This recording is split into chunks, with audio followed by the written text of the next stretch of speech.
জুমার দিন আমাদের করণীয় কি? আমাদের জুমার দিন করণীয় হচ্ছে, আমরা হাদিসে পাকের মধ্যে আসছে, যে ব্যক্তি জুমার দিন সকালবেলা গোসল করবে, এরপর সুগন্ধি লাগাবে, এরপর সুন্দর জামা কাপড় পরে নীরবে আল্লাহর মসজিদে চলে আসবে, মসজিদে অবস্থান করবে, দুইজন পাশাপাশি বসবে, মাঝখানে 15 মিনিট ফাঁক রাখবে না। এরপর ইমাম সাহেব যখন খুতবা দিবেন, চুপে চুপে খুতবা করে শুনবে, এরপর নামাজ আদায় করবে। যে ব্যক্তি এই পদ্ধতিতে জুমার দিনটা অতিবাহিত করবে, আমার নবী বলছেন, সেই বান্দাকে ওই জুমা এবং তার আগের জুমা যেটা আছে, দুই জুমার মধ্যবর্তী সময়ে ওই বান্দার যতগুলো গুনাহ হয়েছে আল্লাহ পাক সমস্ত গুনাহগুলো ক্ষমা করে দিবেন,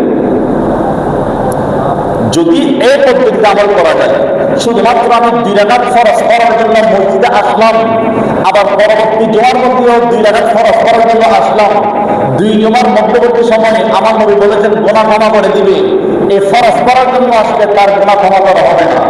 যে ব্যক্তি গোসল করে পরিপাটি হয়ে সুগন্ধি লাগিয়ে চুপি চুপে মসজিদে আসবে, সবার আগে চুপে চুপে খুতবা শুনবে, নামাজ আদায় করবে, এইভাবে যে ব্যক্তি জুমার দিনটা অতিবাহিত করবে, সে ব্যক্তিকে ওই জুমা এবং তার আগের জুমা, 2 জুমার মধ্যবর্তী সময় যে গুনাহ হয়েছে এগুলো ক্ষমা করে দিবে।